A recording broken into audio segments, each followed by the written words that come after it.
Ganyan pag Smart ang dishwashing paste. May double tanggaling formula. Tanggal ang sebo, tanggal ang bakterya. Bahid para walang bahid, linis fantastic sa belt. Alang plastic number one ko to. Tanggaling-galing mo, Smart dishwashing paste. ACS. May nagbago. May arte. May budget. Kala nyo lang yon. So solid. White rose papaya, wow, white rose. White rose papaya, wow, white rose. White rose papaya. May glow up with a white rose papaya. White rose papaya. May puti power times 2 kasi may papaya at niacinamide. May shea butter and tea tree oil pa. Kutis sulit ang glow up. Glow up with a white rose papaya. White rose papaya. Kutis sulit ang glow up. ACS. Sa lahat ng bagay, simula pa lang, siguraduhing max protection na. Kasi pag kulang ang proteksyon, baka madaling masira. Sa ngipin, dapat may max protection din. Max sa alaga ng Unique Toothpaste. With Max Protect Formula, help stop cavities before they start, while keeping breath fresh. Try Unique Maximum Fluoride Protection. Para max alaga, max protektado. ACS. Sa kabila ng paghinto ng dairy animal importation sa nakaraang 3 taon, patuloy na tumataas ang domestic milk production ng Pilipinas.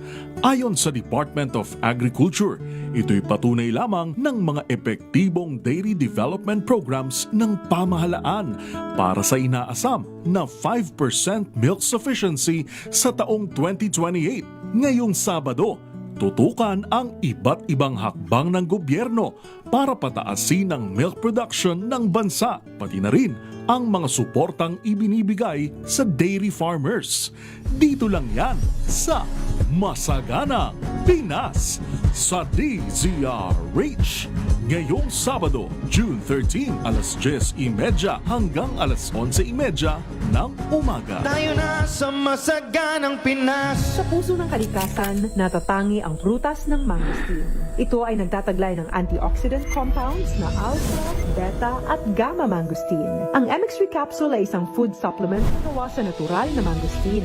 Ito ay tested and proven to help avoid knee joint pain discomfort para iwas-iwas sa sakit with long-term supplementation 2 capsules daily. MX3 capsule. Tunay, natural at original. Mahalagang paalala, ang MX3 capsule ay hindi gamot at hindi dapat gamiting panggamot sa anumang uri ng sakit.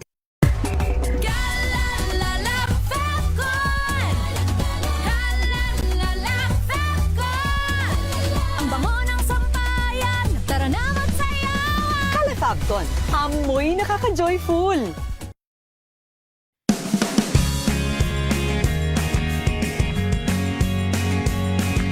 Now we are unboxing MX3 coffee.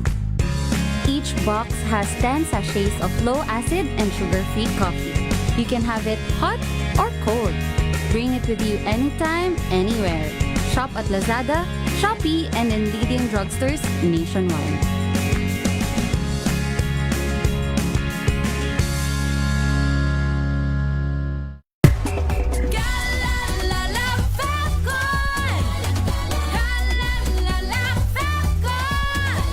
Ang bango ng sampayan. Tara na magsayawan. Calefabton, amoy nakaka-joyful.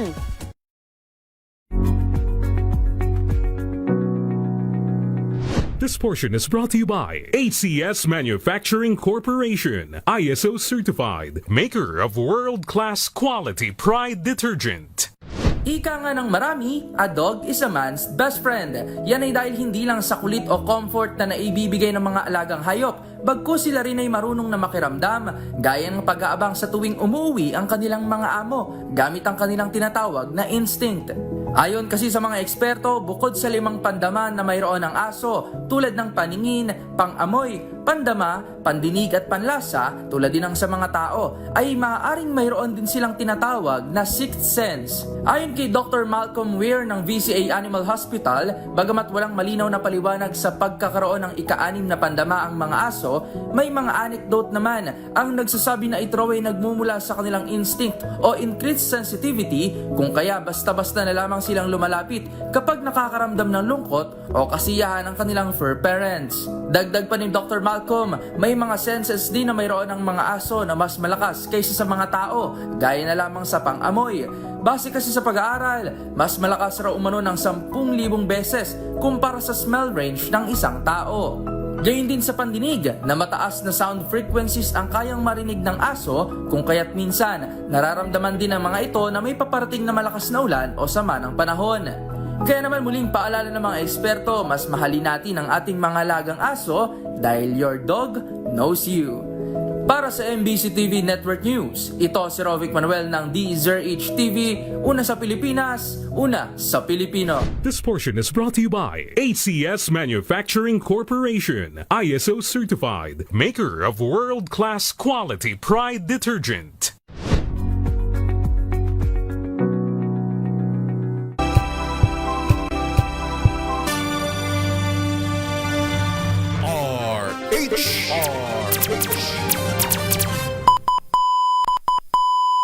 Pilipinas ang oras, 10:18 ng umaga.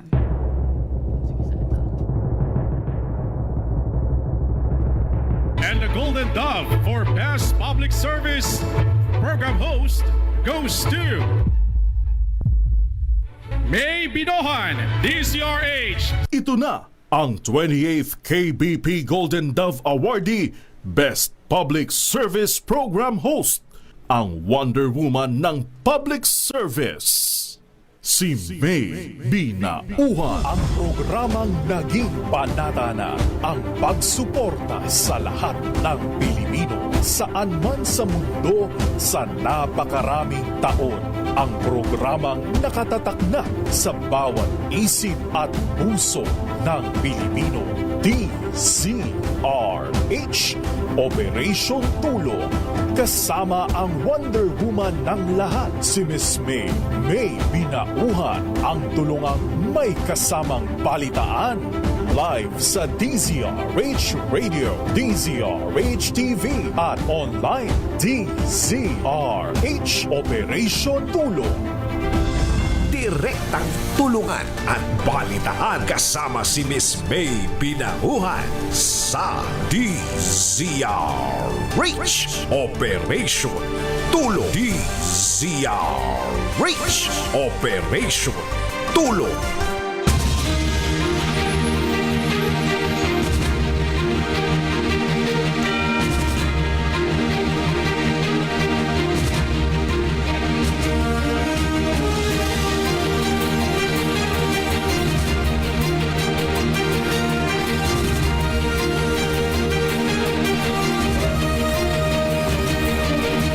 Good morning! Magandang umaga Luzon, Visayas at Mindanao. Magandang umaga Pilipinas. Ngayon po ay araw ng Huwebes, Thursday na, June 18, 2026. Sa pangalan pa rin po ng ating Wonder Woman, Miss May Binauhan, samahan niyo po ako dito sa DZRH Operation Tulong hanggang alas 11 ng umaga. Ito po si Wina Pearl Hesoro. Yan, magandang umaga po. Magandang umaga sa ating mga nanay at tatay, sa ating mga lolo't lola dyan, at syempre sa ating mga jeepney drivers, sa ating mga tricycle drivers. Magandang umaga po. Ngayong umaga marami po tayong pag-uusapan. Marami pong ganap. Dahil mamaya po, meron pa rin tayong pasyenteng tutulungan ngayong araw. Yan po ay si Kuyang Ernulfo Rio III. Pero ang makakausap po natin mamaya ang kanyang tatay na si Tatay Ernulfo Rio II. Maya rin po makakausap din natin ang magaling na doktor. Ang magaling na doktor ng Manila Doctors Hospital, si Doktora Cynthia Cuayo Wico. Ang magaling pong pediatrician. Mamaya po, makakausap natin si Doc. Ang ating pong pag-uusapan, ano po ba ang mga paalala ng ating doktora ngayong balik eskwela ng ating mga estudyante, lalo na po sa kanilang kalusugan at maging sa kalinisan po ng ating mga bata. Siyempre, di rin po natin malilimutan ang tamang nutrisyon at ang tamang tulog at pahinga. Siguro dahil nasanay ang ating mga estudyante na late na natutulog tuwing gabi noong bakasyon. Pero ngayong back to school na nga, ano nga ba ang ating paalala sa ating mga estudyante? Mamaya-maya po yan, makakausap natin si Doktora Sinta Cuayo Wicom. Pero ngayon po, puntahan po muna natin ang DOST Pag-asa. Tayo po muna ay makibalita sa binabantayan nating low pressure area. Nasa kabilang linya na po natin si Ma'am Lori de la Cruz. Magandang umaga po, Ma'am Lori. Yes po, magandang umaga din ma'am at sa lahat ng ating mga tagapakinig. Patuloy pa rin pong makakaranas ng mainit at manisang panahon ang malaking bahagi ng ating bansa dahil easterlies po ang prevailing na weather system sa ngayon at wala tayong inaasahang malawakang pag-ulan liban sa mga localized thunderstorms.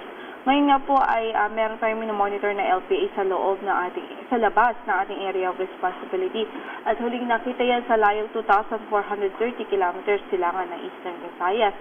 Maaari po ito pumasok ng ating area of responsibility by Saturday or Sunday at once na pumasok po ito bilang bagyo, papangalanan po natin itong si Bagyong Francisco. At sa ngayon, mababa naman ang chance ng landfall scenario. Maaari lamang po ito maghatak ng habagat o southwest monsoon by next week. Ma'am Lori, isang tanong lang po Ma'am Lori. Ma'am, ngayon po binabanggit nyo easterlies pa rin yung mararanasan natin. Pero ma'am, ito po ba ang mga mainit na panahon ng ating heat index po ma'am? Kamusta po?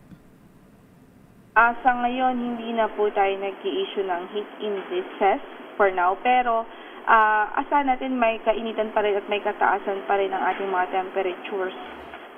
Lalong-lalo na naka-monsoon break tayo. Ibig sabihin yung mga pag-ulan natin ay reduce po halos mga localized thunderstorms lamang. So ating advice na mag-ingat pa rin sa mga possibilities na effect ng mainit na panahon such as heat stroke, heat cramps, at even heat stress po.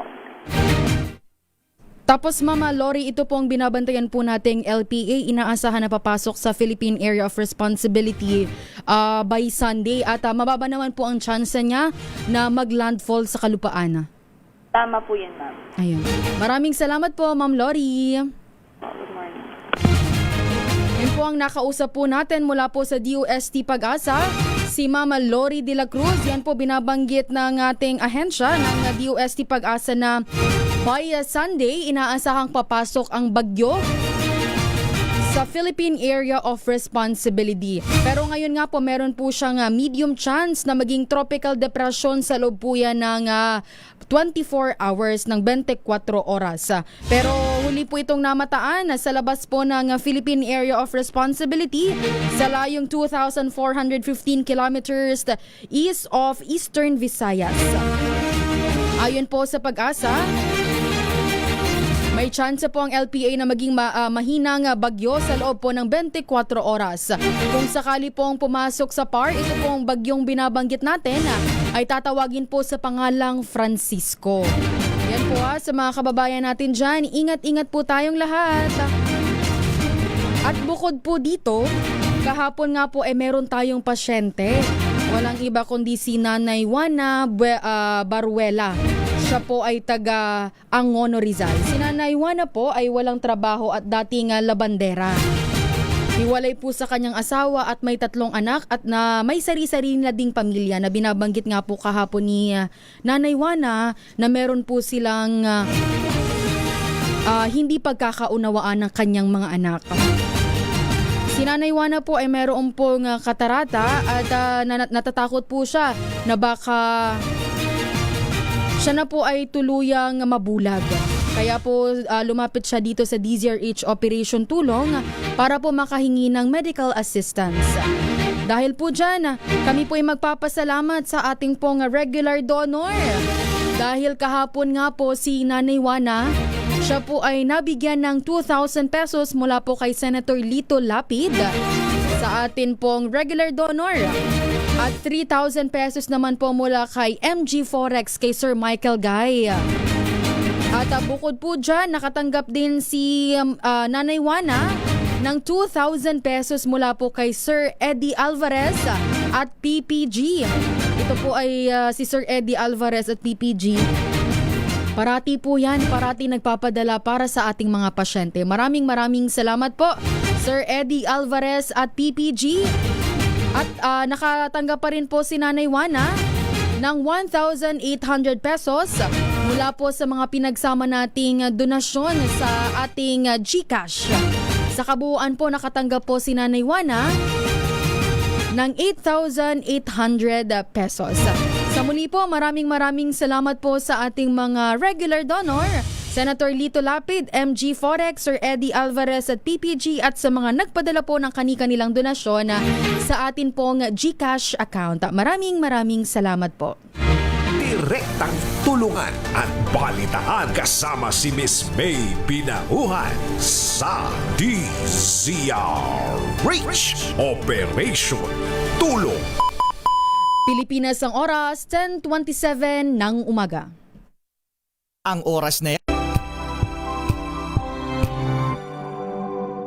Hello, Washi! Laundry day na naman! Yay! Anong meron? Mancha ng chocolate, putik, may libag pa! Kaya natin yan!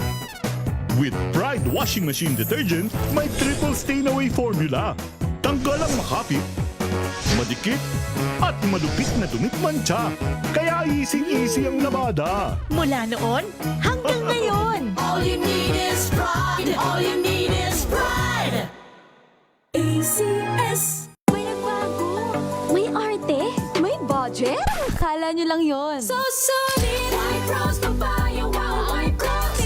White Rose Papaya. Wow, White Rose. White Rose Papaya. May glow up with White Rose Papaya. White Rose Papaya. May puti power times 2 kasi may papaya at niacinamide. May shea butter and tea tree oil pa. Kutis sulit ang glow up. Glow up with White Rose Papaya. White Rose Papaya. Kutis sulit ang glow up. ACS. Galalala Falcon. Galalala Falcon. Ang bango ng sampayan. Tara na magsayawan. Calafabcon, amoy nakaka-joyful. Sinisiguro kong tama ang aking choices. Tamang pagkain, lifestyle, at ang partner ko, MX3 Capsule. Gawa ito sa ISO at GMP certified na planta. Tested and proven na may alpha, beta, at gamma mangosteen. Helps avoid knee joint pain discomfort. Iwas sa sakit. Kailangan lang na long-term ang pag-inom. 2 capsules araw-araw. MX3, dito ako believe. Mahalagang paalala, ang MX3 capsule ay hindi gamot at hindi dapat gamiting panggamot sa anumang uri ng sakit. Galalala Falcon. Galalala Falcon. Ang bango ng sampayan. Tara na magsayawan. Calafabcon, amoy nakaka-joyful.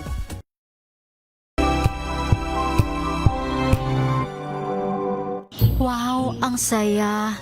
Isang barangay na labada, puro mancha pa. Goodbye, pahinga. Mommy, isang laba lang yan sa Pride Bar Blue. May powerful stain-away enzymes na malupit sa dumit mancha. At di masakit sa kamay. Isang laba lang yan. Hello, pahinga. Hello, Pride Bar Blue. ACS. Maulan man, no worries na amoy kulong ang damit. Charm Fabcon. Bangong kumakabloom. Tanggal amoy kulong sa bango ng charm. Kaya gamit ko, Charm Fabcon with Bloom Fresh technology. Kills 99.9% of kulob-causing bacteria.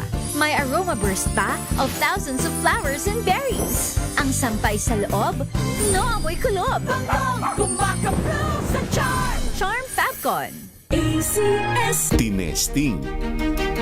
Sinuri. Siniyasan. Ang resulta?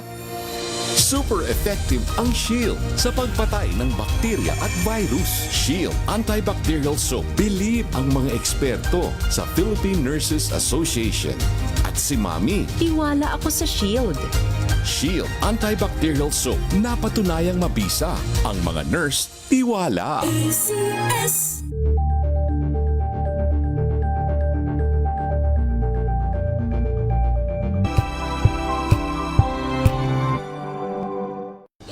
bunsod ng naitalang 17 individual na ang kanilang naaresto.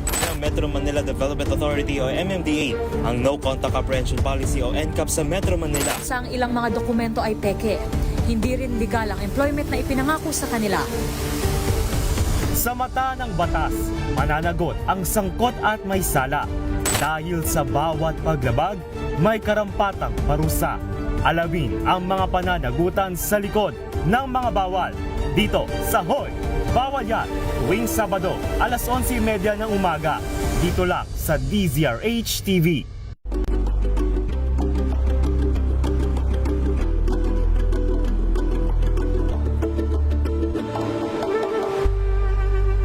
Tumunog na ang gandingan para sa kalikasan. Ang nagkamit ng parangal bilang Best News Anchor ay walang iba kundi si Angelo Palmones ng Magandang Umaga Pilipinas, DZRH Radio 666 kHz.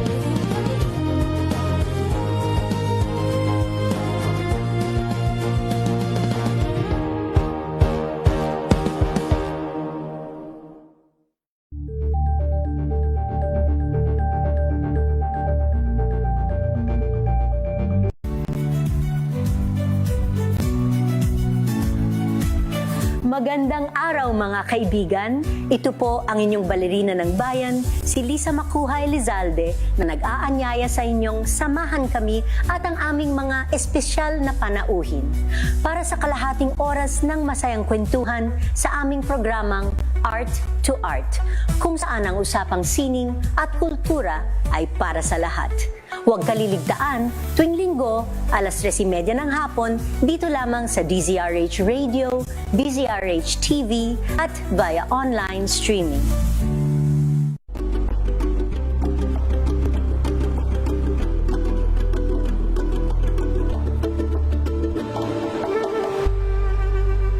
We've got you covered. From the hottest hits, exclusive interviews, kilig to the bones fan meet experience, and hataw performances of your favorite stars. Saturdays, 12 noon, dito lang sa DZRH TV. Samahan niyo po ako hanggang 7:30 ng gabi. DZRH Usapang Liga. Magandang gabi Pilipinas, Metro and Mega Manila, Nas Extension sa DZRH at RH2. Naray si Mayan. At Kisses Hubson. Para sa DZRH, una sa Pilipinas. Una sa Pilipino. Curious ka ba sa maraming bagay? Kami na ang bahala dyan. Aalamin, tutuklasin at bibigyang linaw namin ang mga katanungang bumabagabag sa inyong isipan. Sa programa kung saan ang bawat sagot ay galing lamang sa mga eksperto. Ang Expert's Opinion, tuwing linggo alas 3 ng hapon, dito lang sa DZRH TV.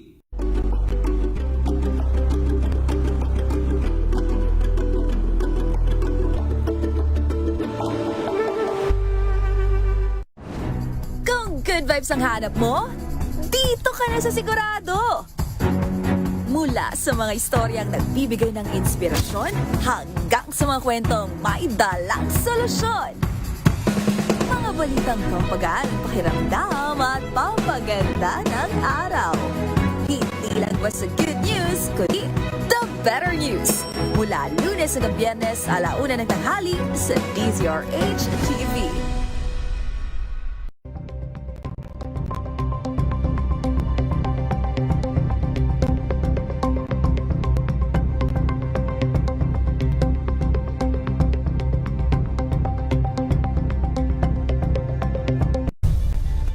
Nagsimula sa pangarap hanggang sa maabot ang tagumpay. Iba't ibang kwento, iba't ibang mukha ng atletang Pilipino. Mas pinatindi, mas pinalakas, at mas pinaaksyon.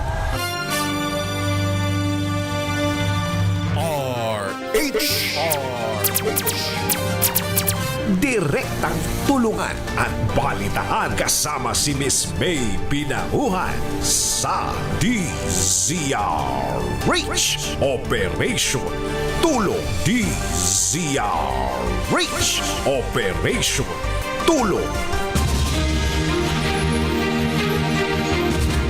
DZRH Operation Tulong.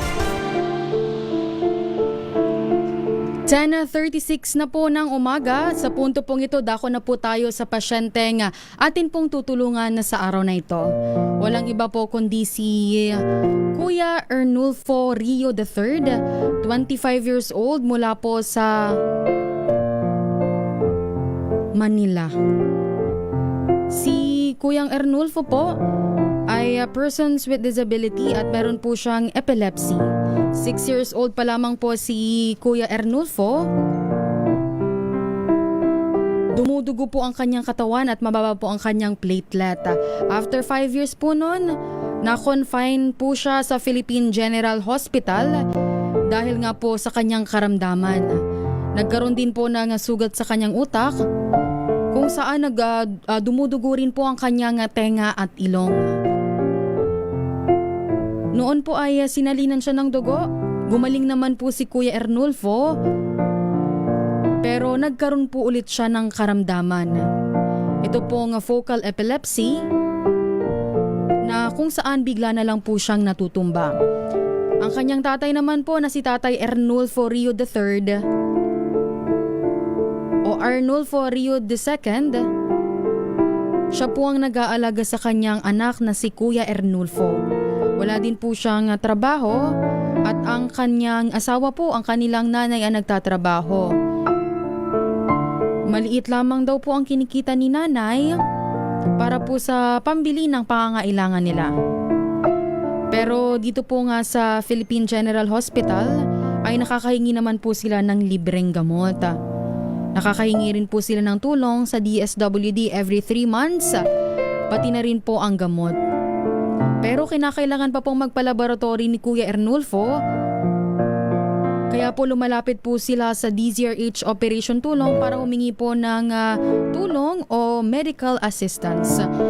Nasa kabilang linya po natin ang kanyang tatay na si Tatay Ernulfo. Magandang umaga po, Tatay Ernulfo. Magandang umaga po sa inyo lahat. Opo, Tatay. Andyan po ba si Kuyang Ernulfo? Opo, andito sa tabi ko na nakaiga dahil nahilo nga. Nahihilo, opo. Kamusta, Tatay? Kailan po ang last check-up ni Ernulfo? May po rin last na punta namin, tapos April 27 ang balik. June 27. June 27. July. Nung pumunta po kayo last time na nagpa-check-up kayo, ano pong banggit sa inyo, Tatay, nung doktor? Ayun nga po, yung may bago ng laboratory, tapos yung patuloy yung gamot para hindi sumumpong lang tuloy-tuloy. Kasi kahit may magamot, sinusumbong pa rin siya, pero kung may gamot, madalang na. Tapos itong gamot niya, Tatay, kailangan po every day siya syempre uminom. Tapos yung gamot niya, isa lang po o dalawa sa isang araw? Bali po, 3 klase. 3 klaseng gamot. Niya. Tapos apat. Opo, tapos bali 10 tabletas. 10 tabletas, Tatay, sa everyday. Opo. Tapos ito po, inaabot po kayo ng magkano? Sa isang araw po, umabot mo ng mga 300. Pero magandang balita naman yung, Tatay, na binabanggit po ninyo na kahit papano nakakahingi po kayo ng libreng gamot sa PGH at dito po sa DSWD. Opo. Every 3 months po sa DSWD. Sa PGH, nakahingi kami isang beses pa lang kasi parating walang gamot sila eh. Isa lang yung nagbibigay nilang klase. Tatay, balikan ko po yung kanyang sakit. Ano daw po ba ang cause nitong sakit niya? Bakit po siya nagkaroon ng ganitong sakit? Ayon po dun sa espesyalista na tumingin sa kanya. Kasi nagkaroon siya ng aplastic anemia, yung nagdurugo ang katawan. Hanggang makumpime, after 5 years gumaling nga. Pero hindi natingnan yung utak niya, parang nagkaroon ng pilat. May sugat. Ayun, after 2 years, sumumpong yung epilepsy niya. Natutumba na lang siya. Tumutumba siya para saging dire-diretso. Yun ang sakit niya, mahirap eh. Kaya parating nakahiga na lang tatay, parating nakahiga na lang. Kasi mas mahirap pag... Naglalakad po, katulad niya, mainit. Mainit ngayon dito eh. Dahil na naman eh. So pagka ganun, parating natutumba si kuya. O masama ang pagkakatumba niya, tumatama ang ulo. Oo, dapat yun ang ating alagaan na wag tatama yung ulo niya. Yung parati yung masama yung epilepsy niya, hindi niya alam. Hindi niya nalalaman matutumba siya. Bigla-bigla na lang pong susumpong. Oo. Tapos tatay, kamusta po ang pag-aaral nito ni Kuya Ernulfo? Ano po bang tawag sa inyong dalawa? Pareho po kayong pangalan, the third at the second. Ano lang po ang tawag sa inyo? Tatay, ganyan tawag niya sa akin. Tapos tatay, ito pong kamusta po ang kanyang pag-aaral?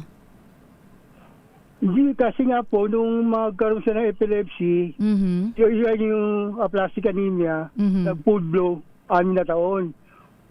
5 taon sa ospital, dinudugo. Hindi na siya pinasok namin siya pagkatapos tapos sinumpong naman ang epilepsy after 2 years, hindi na siya nakapag-aral kasi malala yung niya epilepsy niya natutumba bigla natutumba sa upuan, sa speed. Pinasok namin sa speed, diyan nahihilo na tutumba sa upuan ang mga kasama niya naman, mga may diferensya rin. Kaya yun na lang po, tatay. Opo. Ang banggit sa inyo, tatay, ng doktor, kailangan magpa-laboratory ni Kuya Ernulfo. Ano po daw anong laboratory po ang kinakailangan niyang gawin? Yung sa dugo po yun, sinusukat yung sa gamot. Kasi yung gamot daw, pag sumobra, baka magkaroon namin ulit siya ng ibang sakit. Parating sinusukat yung gamot niya. Magkano naman daw po, tatay, ang aabuti noon? Sa PGH, may white card kami, naabot lang ng 1,000 yata, 1,200. Tapos, syempre, syempre, tatay, ang inaano nyo dito, itong pang everyday na gamot, kasi kahit papano, maintenance na po ba ito ni Kuya Ernulfo? Opo. Kailangan po araw-araw. Araw-araw. Kaya nahihirapan kami. Tapos trabaho, tapos maliit lang. Yung asawa nyo po, tatay, saan siya ngayon? Doon sa kapitbahay namin, medyo malayo ng konti, mga 10 bahay. Ano naman ang trabaho niya doon, tatay? Inaalagaan niya yung batang yung anak na bunso. Tapos doon kayo, tatay, umaasa po sa pang araw-araw na pangbuhay. May anak pa po ba kayong iba, tatay? O nag-iisang anak niyo to si Kuya Ernulfo? May anak ako, kaso nasa malayo na. May asawa na. So ngayon, tatay, si Kuya Ernulfo na lang talaga ang meron kayo? Opo. Nagising na po. Nagising na? Pwede po ba siyang makausap? Kausapin mo daw. Kausap mo. Sige nga. Ito po. Sige nga. Good morning, Kuya Ernulfo. Good morning daw. Good morning daw. Good morning daw. Ayun, wag na, tatay. Naalimpungatan pa ata si Kuya Ernulfo. Yan mo na, tatay. Okay lang yan. Sige, tatay, nasa inyo pong pagkakataon. Manawagan po kayo sa ating mga kababayan na nakikinig at nanonood para po matulungan po kayo. Opo, si Ernulfo Rio. Magandang tanghali po sa lahat. Ako po'y nananawagan sa tulong medical sa aking anak na si Ernulfo Rio III.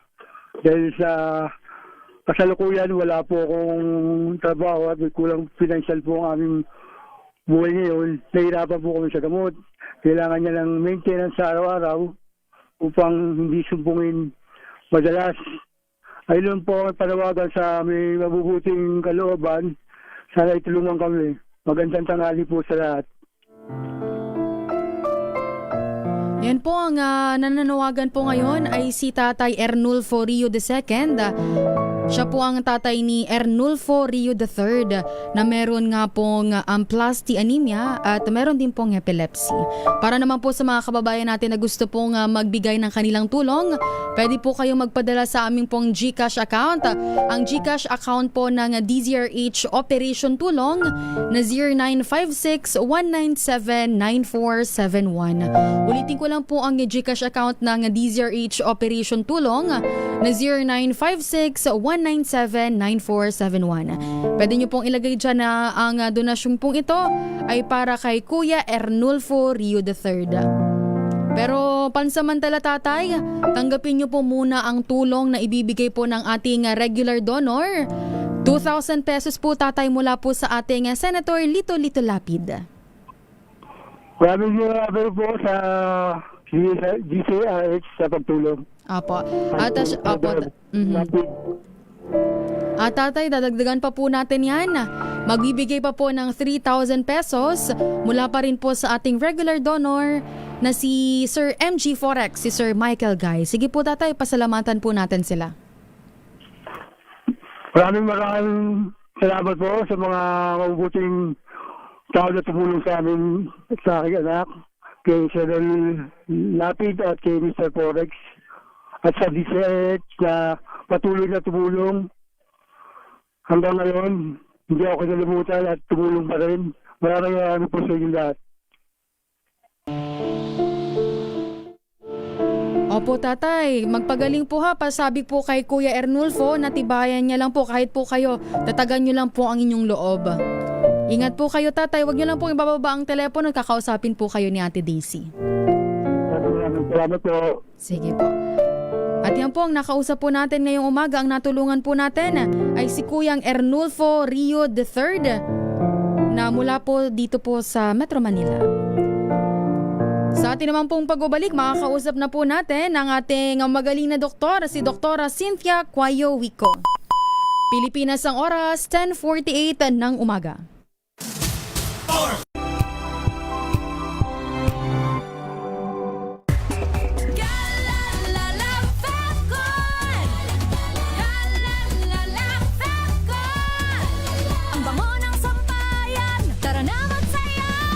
Fabcon, amoy nakaka-joyful.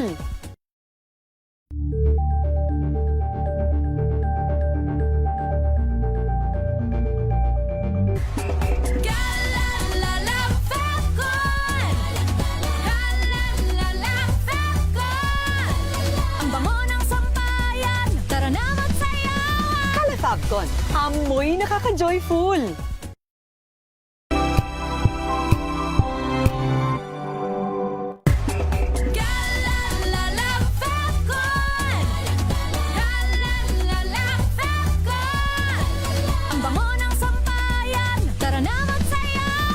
Fabcon, amoy nakaka-joyful.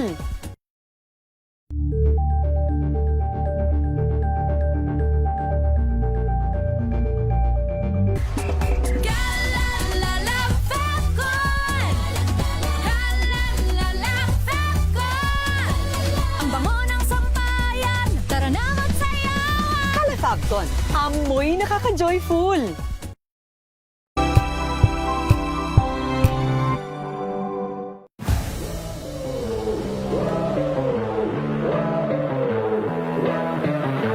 Pressure kasi di mawawala sa sports kahit sa buhay.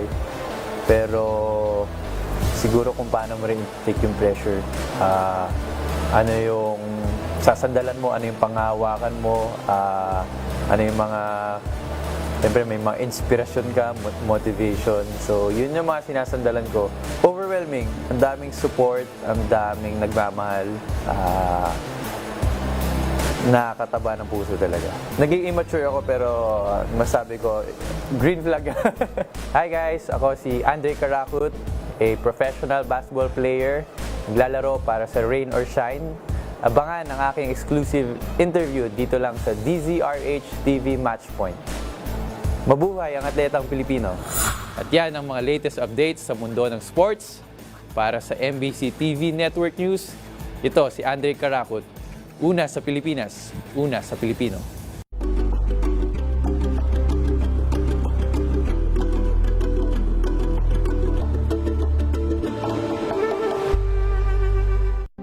maagang balitaan, maagang usapan sa mga issue at balita. Kasama si Kuya Angelo Palmones sa Magandang Umaga Pilipinas. Mula Lunes hanggang Biyernes.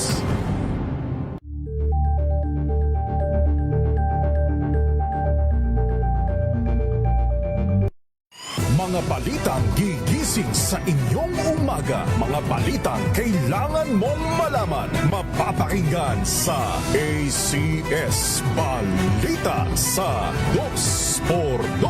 Kasama sina Anthony Taberna at Jerry Baha. Lunes hanggang Biyernes.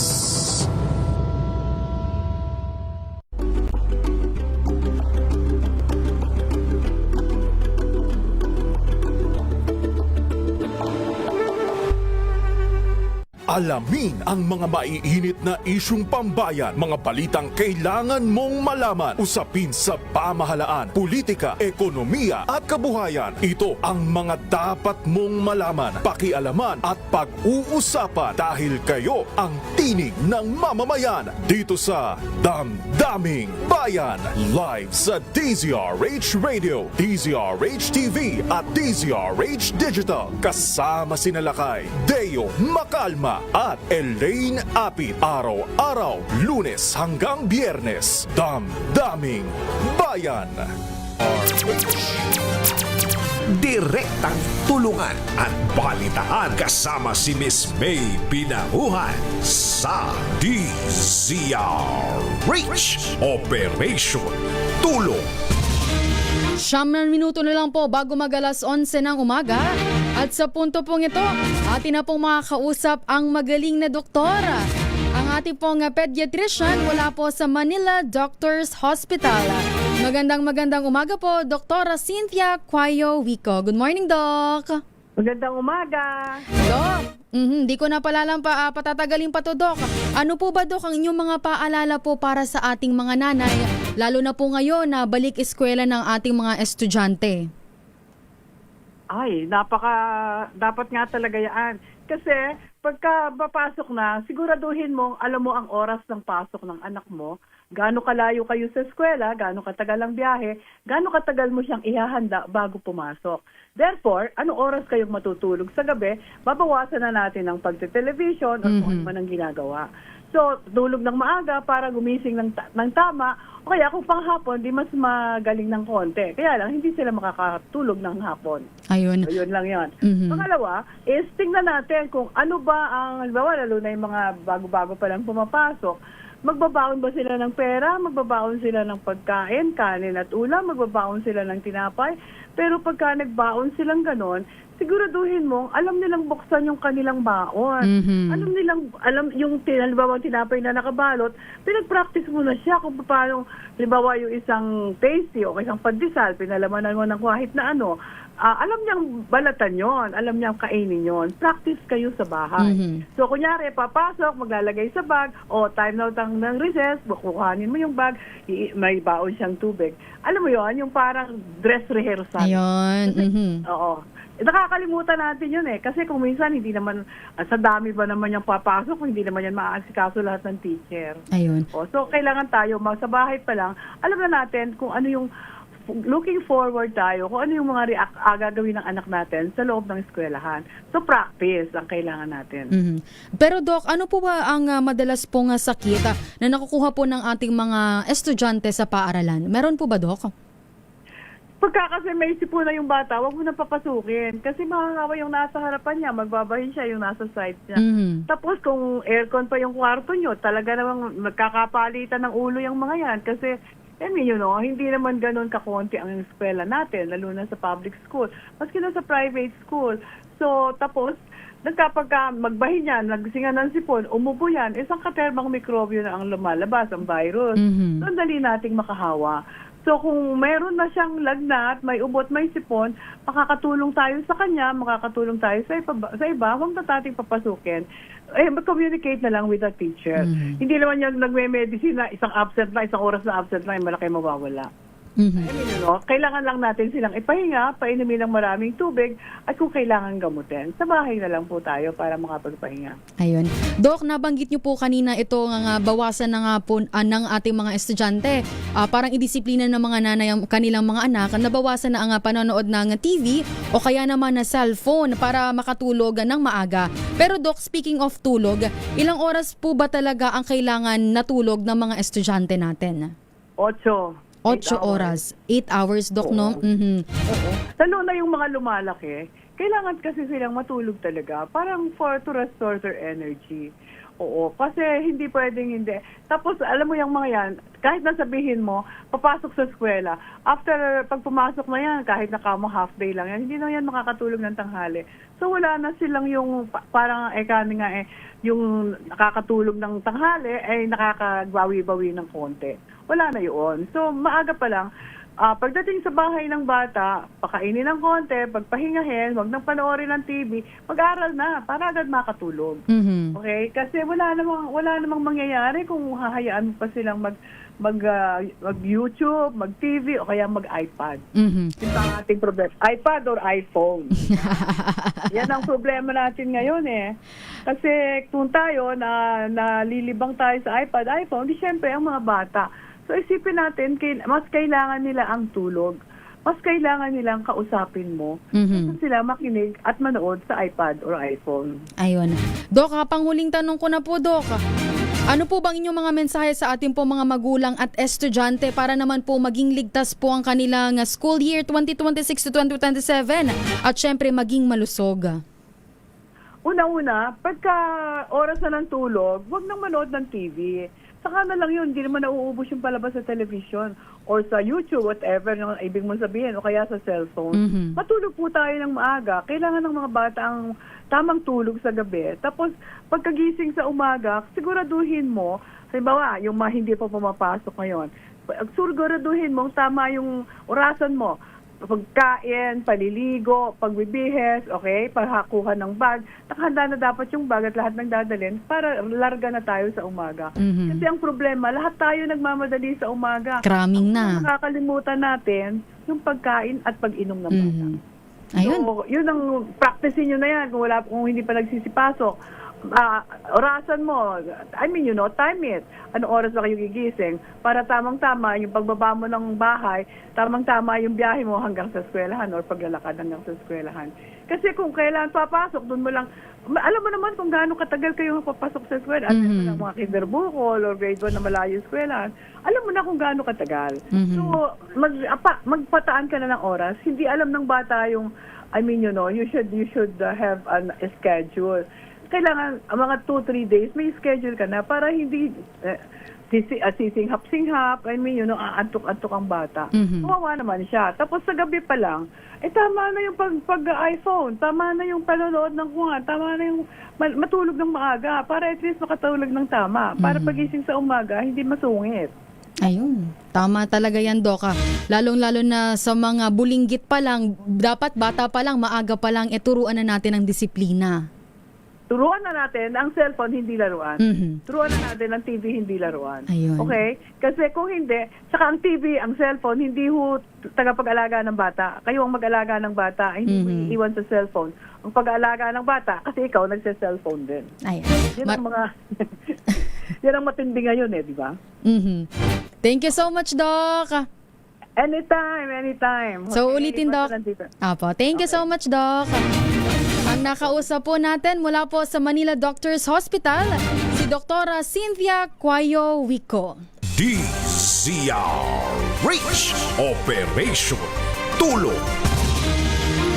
Isang minuto na lang po bago mag-alas 11 ng umaga. Tatsadahan po muna natin ang mga balita. Ateneo Blue Eagles Assistant Coach Sandro Soriano humarap na sa NBI.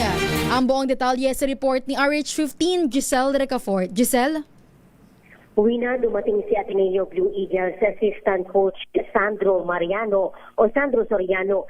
dito sa National Group Investigation. Kasama yung abogado niyang si Atty. Raymond Rojas, nagbibigay na yung 27 anyos na si Soriano ng salaysay sa NBI Homicide Division kaugnay ng pagkamatay ni Rene Paterbonia at Divine Adili kamakailan ng usasain ng media. No comment yung matipid na sagot sa atin ng coach. Matatandaan no-show si Soriano sa pasapina ng Bureau noong Martes yan dahil sa nararanasan daw na emotional distress. Ilan pang pinasampina na coach ng Ateneo ang inaasahang haharap sa NBI ngayong araw. Bukas naman si resigned coach Baldwin batay sa kanyang pasabi kay NBI Director Atty. Malvin Matibag. Nagpa-reschedule si Baldwin na hindi rin sumipot noong Martes dahil wala umano ito sa good condition. Sa ngayon, tanging si Soriano pa lamang yung dumadating dito sa NBI Homicide Division mula doon sa kasunod nung ilan pa. 11 kahapon yung mga dumating na mga dati at aktibong manlalaro ng Ateneo Blue Eagles. Ito si Giselle Ricafort para sa DZRH una sa Pilipinas, una sa Pilipino. Maraming salamat RH15 Giselle Ricafort. Samantala, ang COMELEC naman po nagpalabas ng mga panuntunan para sa pagpili ng NMIP representatives sa BARM Parliament. Ang buong detalye sa report ni RH9 Tina Nolasco. Tina? Wina-official na ngang inilabas ng Commission on Election o COMELEC ang COMELEC Resolution number 11235 na naglalaman ng 2026 Implementing Rules and Regulation o IRR ng Bangsamoro Electoral Code of 2023 para sa pagpili na makinatawan ng non-Moro indigenous people sa Parliament ng Bangsamoro Autonomous Region and Muslim Mindanao o BARM. Layunin ng IRR na matiyak ang maayos, patas at inklusibong proseso sa pagpili sa mga para sa kakatawan sa mga non-Moro indigenous people o makatutubong komunidad na hindi kabilang sa pagkakakinanlang Moro sa darating na eleksyon. Sa 31 pahinang resolusyon, nilinaw din ang kahulugan ng mga terminong gaya ng Assembly Nominee, Bangsamoro Electoral Office, Community Elders, Traditional Leaders, Delegate, Indigenous Political Structure at iba pa, kung saan binigyang diin na ang pagkilala sa NMIPs ay base sa kanilang tribo na may organisadong komunidad sa isang partikular na teritoryo gaya ng Teduray, Lambingangan, Menubo, Dulangan, Erumano, Ne at iba pa. Nakasaad din sa resolusyon sa pagkakataon na magkaroon ng bakanteng pwesto pagkatapos ng proklamasyon dahil sa kamatayan, permanenteng kapansanan, pagkakasakit, voluntaryong pagbitiw o pagtanggi na gampanan ng tungkulin ay magasagawa ng Special Tribal Assembly o Special Intertribal Convention upang ihalal ang hahalili na dapat isagawa sa loob ng 15 working days matapos ang pagkabakante sa pwesto. Ito si RH9 Tina Nolasco para sa DZRH, una sa Pilipinas, una sa Pilipino. Maraming salamat RH9 Tina Nolasco. Sa iba pa nating balita, mga empleyado ng NIA sa Quezon City sa bayang lumahok sa second quarter nationwide simultaneous earthquake drill. Ang buong detalye sa report ni RH5 Val Gonzalez. Val? Pinapagsapit ng alas 9 kaninang umaga, sabay-sabay na nag-pack, cover and hold ang mga empleyado at mga bisita sa loob ng compound ng National Irrigation Administration sa Nia Road, Quezon City. Malakas na alarmang narinig na siyang nagbigay hudyat sa nararanasang 7.2 magnitude na lindol. Isa-isang naglabasa ng mga empleyado na nagpakita ng kahandaan dahil sa bawat opisina ay mayroong nakapwestong mga protective gears. Ipinakita rin ng mga NIA employees ang kakayahan ng kanilang ERT o ang Emergency Response Team na mag-rescue ng mga natrap o nasugatang mga kapwa empleyado. Otomatikong nagtungo sa mga designated evacuation areas sa mga empleyado para sa proper accounting sa bilang ng mga personnel. Ang regular na nationwide earthquake drill na pinangungunahan ng Office of the Civil Defense ay naglalayong ihanda ang publiko, lalo na dito sa Metro Manila, sakaling gumalaw ang pinangangambahang West Valley Fault Line.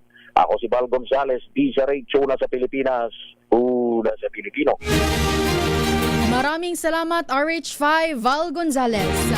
Basaan Zone muling itatakda para sa Wata Wata Festival. Ngayong taon po yan sa San Juan City. Ang buong detalye sa report ni RH52 Edniel Parosa. Edniel?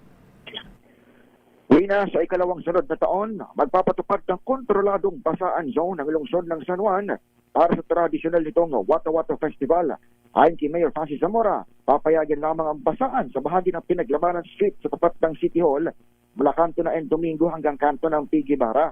Nagpapakalap din ng pulis sa NCRPO at Eastern Police District sa syudad sa araw ng pista ni San Juan Bautista sa Hunyo 24 upang matiyak na masusunod ang nabanggit na ordinansa na nagbabawal sa basaan sa labas ng basaan zone. Inanunsyo ito ni Zamora kahit umalamang ilang residente noong nakarang taon dahil sinalimit ang kasiyahan daw, di gaya ng mga nakasanayan. Pero git ng alkalde, nakatulong naman ang basaan zone upang maging maayos sa nagdaang wata-wata kung saan wala silang naitalang violator. Sakaling may mahuli ang otoridad na lalabag, maaari silang pagbultahin ng 5,000 piso o kulong na aabot lang 10 araw. Pakinggan natin ang alkalde. Ang lahat ng kalye, lahat ng lugar sa lungsod ng San Juan outside the basaan zone ay bawal po mangbasa. So yun po gusto nating ipaalam sa ating mga mamamayan. And last year when we implemented this, I want all of you to know that we had 0 violations. Walang naging basaan outside the basaan zone last year. Maliban sa pagbabawal sa basaan sa labas ng basaan zone, bawal din ang paggamit ng water bombs o plastic bottle, maging pagbubukas ng sasakyan sa mga kadaang motorista sa kasagsagan ng pista ng San Juan. Ako si Edniel Parrosa, nag-uulat para sa DZRH. Una sa Pilipinas, una sa Pilipino. DZRH Operation Tulong. Maraming salamat RH52 Edniel Parosa. Sa pamamagitan po niyan, dito na po nagtatapos ang ating isang oras na paghahatid ng tulong at serbisyo sa ating mga kababayan na may kaunting balitaan. Sa pangalan pa rin po ng ating Wonder Woman, Miss May Binauhan. Ito po si Bina Perlasoro para sa DZRH. Una sa Pilipinas, una sa Pilipino. Pilipinas ang oras, 11:07 ng umaga.